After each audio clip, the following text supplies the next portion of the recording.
Over the last 2 years, travel has changed significantly. We used to be able to go in and out of countries, I mean, barring a visa application. Um, but now even that became extremely difficult. However, there is light at the end of the tunnel, and tourism is opening up once again. Today, we have with us Mr. Pinyot Pibulsonggram, the Director of Commercial at Thai Vietjet Air, who's going to talk to us a little bit about what travel is looking like in this, well, in a post-pandemic era.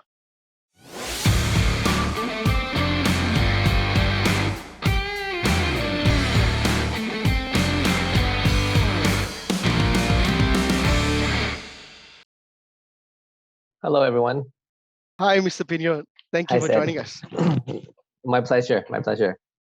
It's great to have this chat with you, and it was very interesting. We met with the team from Thai Vietjet, Yep. and the fact that we managed to meet with your team in Singapore gave it a sense of normalcy, where we are able to meet face to face once It's again. a good feeling, right? It's a good feeling. It's a fantastic feeling. I mean, even though right now we're on Zoom, I think this is one of the great things that has come out from, or the better things that has come up from the pandemic, is that we're more comfortable with video conferencing now. We can talk to someone, but there's nothing that quite beats going to a place in person and meeting someone in person. I think that physical contact, that intimacy, it just basically cannot be denied. It's so important. And with travel opening up again, what does that look like now for yourself, for the tourism industry, or especially the aviation industry? What does that look like for you? What does it look like for Thai Vietjet Air? Okay. Well, firstly, once again, Zed, thank you for having me on the show. Looking forward to exchanging some interesting news with one another, especially on the tourism side. And like you said, the tourism industry, we've really suffered a lot over the last 2 years. You know, the industry is already super competitive before COVID. So having COVID is brings the situation to another level. But now, as you said, we are coming out of COVID, coming out of the pandemic, but we're not out of the woods yet, right? There's still a lot to do. In general, I would say, the recovery is maybe like 20 to 30% recovery. But to answer your question, what it looks like, it's quite rather positive at the moment. So for one, I mean, us humans, we all love to travel. We all love to see each other. So the need for traveling is always there. So it's just a matter of time that a country opens up, a destination opens up, some restriction is lowered at certain routes. And that's what we are really seeing now. So for Thai Vietjet, we, before COVID, we flew some charter flights to China. We didn't fly a lot within domestically in Thailand. We just started, only a few years before COVID. So when COVID hit, we had to shift our strategy a little bit. So we flew a lot domestically. But luckily, because we were still quite small relatively to the others at that time, during the pandemic, we were actually in the growth mode. So growth mode with the team, with our aircraft, and also with preparing for our expansion, because we knew that it's like a race. Once the pandemic is lowered, it's going to be a race of who can start to operate the fastest, who can resume the fastest, will really come out hopefully on top.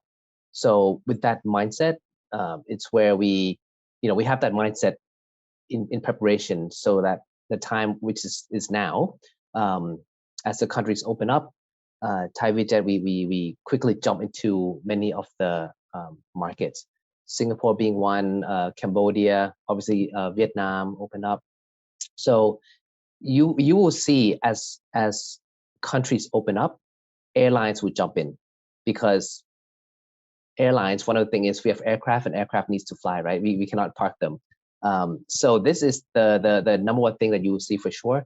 The minute a country lowers the travel restriction, airlines are going to fly for sure. then it's just a matter of, how many flights, right? So for us, we put in 3-4 weekly, and then we're moving it up to a daily flight and to a double daily flight into Singapore. But you're going to see a rapid increase in terms of the air transportation. And then that leads to almost like the recovery of the tourism industry, because, the first step is you got to get there either by car or by flight. Many places you need aircraft to get to. Once the flights arrive, then people go, and then the hotels get to fill up. The activities and the tours, they generate revenue. So that's the picture now we're seeing. And for Thailand, we're seeing domestic travel within Thailand didn't really slow down much. And we always had good domestic traffic, but now as the international open up, we're seeing quite good response from the market. People wanting to go out, out and about to see the countries. I'm sure you're waiting to come to Thailand as well. Now we're open. Yeah. Yes, I am definitely waiting to come back to Thailand. And yeah, you're absolutely right. People are waiting to travel. They're waiting to jump. So I myself recently went to Jakarta for the first time in about 5 years, and the Changi Airport in Singapore was packed. Yes, it was I was there last weekend. It was completely packed. Yeah, it was packed. It was filled with travelers, and it's a good thing I managed to get. I have the gold card, so that for Singapore Airlines, so I can jump the queue a little bit with the priority pass. But if I hadn't had that, I'd be in queue for about 2 hours or 3. Yeah. And it was crazy. It was just filled with people. You mentioned that we've got that you launched your Singapore Bangkok routes, and I know that you've got the Singapore Phuket routes waiting to be launched as well. What was it like? What was it like for the company to go, Thai Vietjet to go that international travel? I mean, you said you're in a growth stage. Was this planned because of the pandemic, or did the pandemic become an accelerator of sorts to then say let's do international travel? Yeah, that's a really good question. It would be interesting if we lived in a parallel universe where you can see what would happen without COVID, but very good question. So the expansion idea, it always been there, obviously. We always looking to expand in the ASEAN region, in the Asia region. But what is different is the country of selection that we would fly into.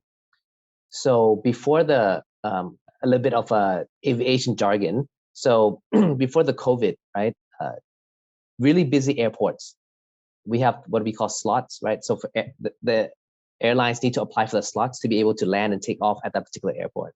So during the COVID, big airports are full, difficult to get the good timing. Some destinations you can't even get in, it's completely full. So, but with the pandemic, obviously a lot of airlines had to cease operation, stopped operation and so forth. So these slots became open.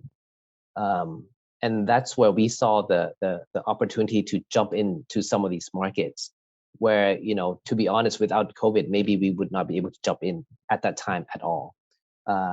So that kind of changed the landscape a little bit. And it's where we use as an opportunity to plan the routes that we fly to. Singapore, very busy airport, Changi. So you can imagine, if it's the same full slot, it'd be difficult for us to get the good time. Now our flight is in the morning, good timing. So we're looking for the second frequency. Taipei, Taiwan, almost impossible to get in. Now we got good slots, even Japan, so forth. So that kind of reshaped a little bit of the network. And also the other one thing is the destinations that we would operate depends heavily on the how that country or how that destination manages the COVID and the travel restriction. So before COVID, we had plans to fly many places, but we just cannot now because restrictions are still very high. So, but in general, flying to the ASEAN region, always in our plan. Some of the routes, the pandemic did accelerate it for us quite a bit. And would you still, well, Thai Vietjet has positioned itself as a low-cost carrier, slightly. Yep. Is it still something that you would describe Thai Vietjet as today? Okay. What the word low cost. We are in the low cost segment. We are a budget carrier. Pricing is one of our top key selling points. But having said that, in terms of the service to the customer, Yep. I think these days, because LCC has been in this world for many years, 20 years. So there's a lot of the line is a bit gray.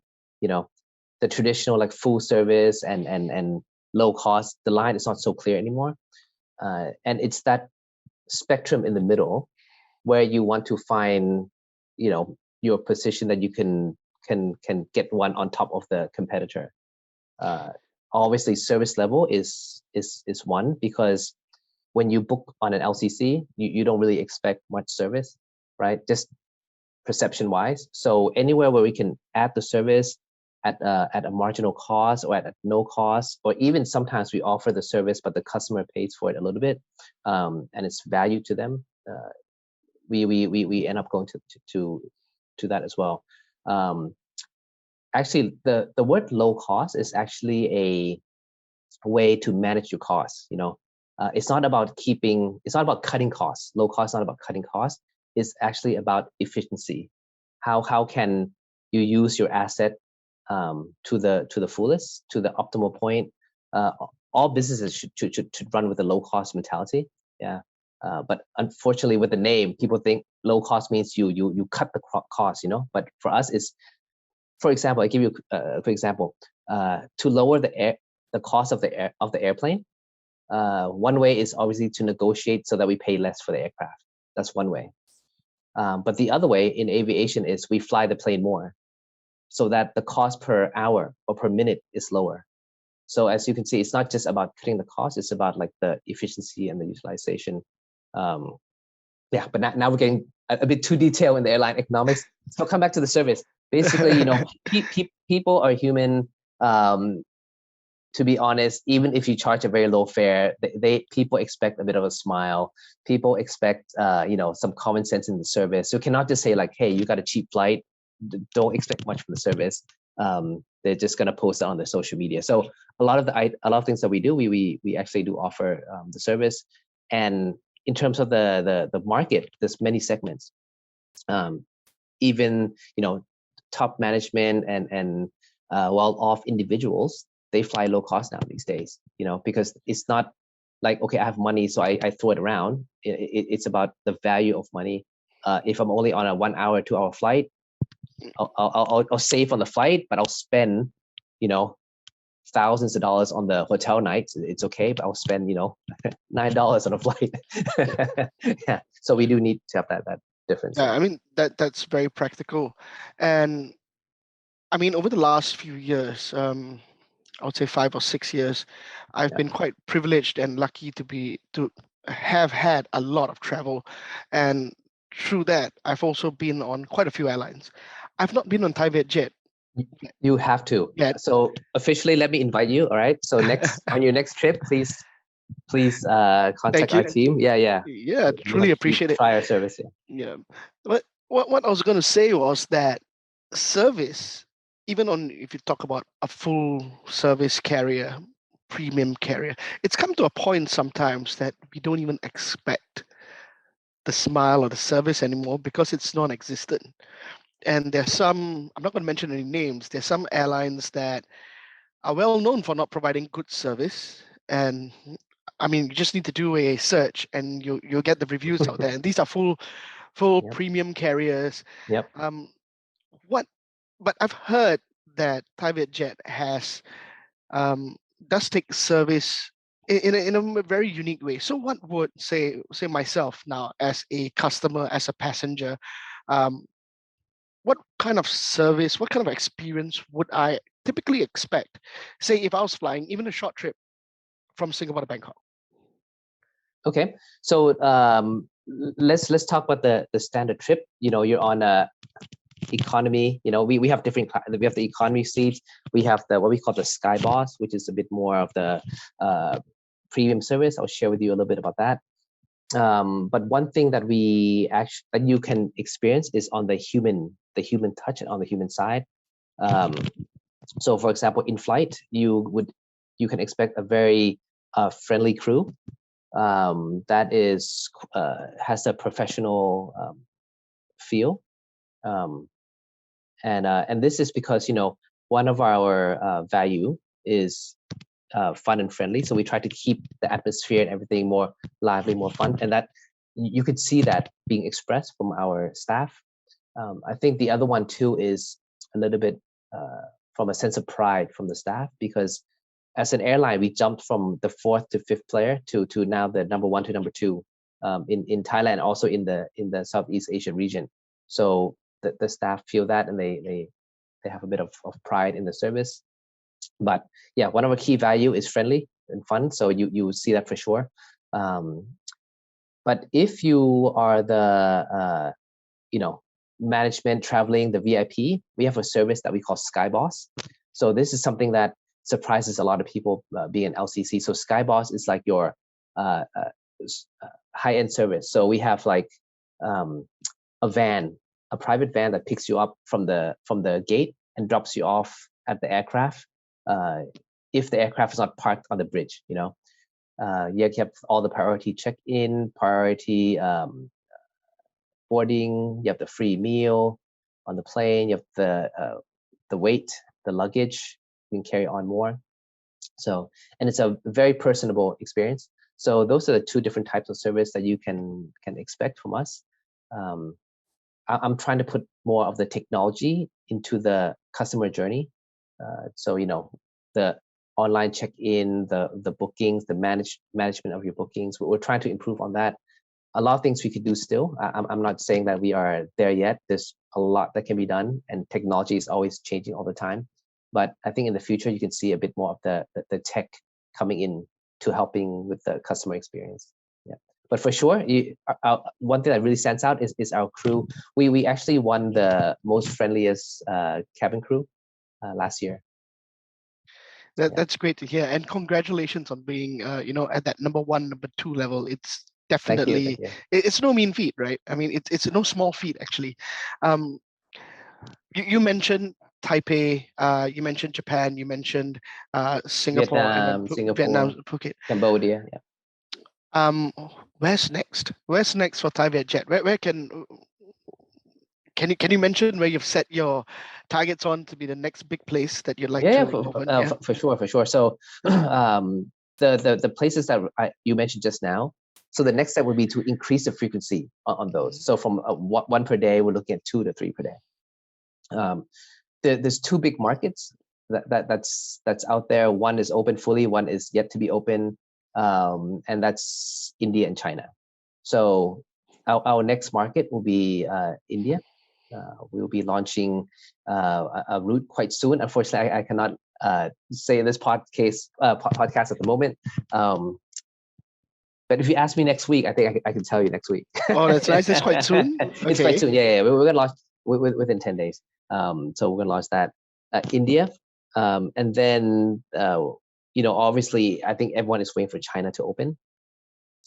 I don't want to say all airlines, but most airlines in Thailand, anyways, we operate about 20 or 30% of our capacity into China. So I think Q4, hopefully we can. They start to open a few flights already currently, but it's still very, very little versus what it was before. And Thailand depends a lot on the Chinese tourists as well. So those are kind of like the 2 general areas that you can expect from us. I'm trying to think. So Vietnam, Cambodia, Taiwan, Singapore, Japan. Yep. Yeah, it'll be India and China. Yeah. That's actually quite an impressive list. Yeah. And for future customers, travelers, are there any upcoming promotions that we should be looking out for, or we can jump on in the next coming months? So we have promotions all the time, regularly. So even now we have the fare is $9 from Singapore. But what I would recommend for the listeners, if you want to search, try to search maybe a few days in advance of the day you're searching. So what's the date today? Today's the 10th of June, right? So maybe search like after the 20th of June or something. So basically, the further out it is, the lower the fare will be. That's sort of the general mechanism of the low-cost airlines. But yeah, we have fares ranging from $9 to $22 at any given time. There's a bit of the tax and the fee here and there, but in general, it's still quite a good deal for sure. So that's a pro tip right there. Yeah. So what's a good time, as in what's that minimum number or magic number that you have? The magic number, right? Okay. So yeah, it's basically, but believe it or not, well, things are changing. But normally for an international flight, well, Singapore, people book like 2 to 3 weeks in advance. Now it's a little bit shorter just because the way things are. So people are kind of waiting for things to confirm.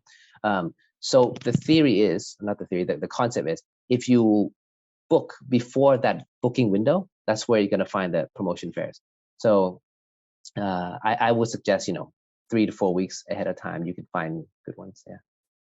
And obviously there's more promotional seats on the weekdays and the weekends. But right. But I think the customers are very savvy now. They hunt around. You got to hunt for the good deals. It's part of the fun, right? Part of the fun. It is. So many tips out there. Recently I've heard open up incognito windows or private browsing so that they can't trace where you're from. And that would work. That would work too. There's lots of things like early morning flights is more promotions than the let's say Friday afternoon flights. More promotion seats on a Tuesday than on a Thursday. There's all sorts of little things, but yeah, I can't say too much, otherwise. We should do a show just on the tips, airline tips travel hacks. Yeah, that's right. Yeah, travel hacks on airlines. Yeah, but all my airline friends may kill me. We'll put you in a silhouette. Yeah. No, put the pixelate my face. Yeah. That's great, Mr. Pinyot. Thank you very much. It's been fantastic talking to you, and I hope that definitely I hope that I can make a trip down to Bangkok and of course sample the services of Thai Vietjet. I think it's very encouraging. I mean, recently my travel to Jakarta, it felt like, just because of the restrictions, the recent changes, it felt like it was normal again. The kind of testing you needed to do and all that it was basically just how it was pre-pandemic, and hopefully that expands out to the rest of the world. I mean, not because it's hasty or people are doing it, knee-jerk reactions and not thinking it through, but just because everything has settled down and the world is a better place again, and definitely hoping for that. So, Mr. Pinyot, thank you very much for joining us today, and wishing you all the best. And maybe the next time we talk, it's not number 1 or number 2; it's a firm number 1 for Thai Vietjet Air. We hope so. Well, thank you so much, Zed, for having us having me on the show, and I look forward to seeing you in Thailand soon. I would come sooner or later. Another little hack I'll leave for you and also for the other listeners is, Thailand has a lot of the natural attraction, right? The beach, the mountains, the forest, and so forth.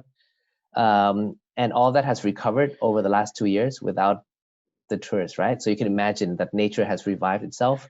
Now also the tourist is still coming back, but not to the point where it used to be. So if you go to the beaches now, it's completely beautiful. So I would get in on it sooner than later. So please come to Thailand on Thai Vietjet. Yeah, sounds like a trip to Phuket for some of the listeners is definitely on the cards then. For sure. I strongly recommend. It's beautiful now. Yeah. Right. Thank you very much, Mr. Pinyot. Have a great day. Thank you. You too. Bye-bye.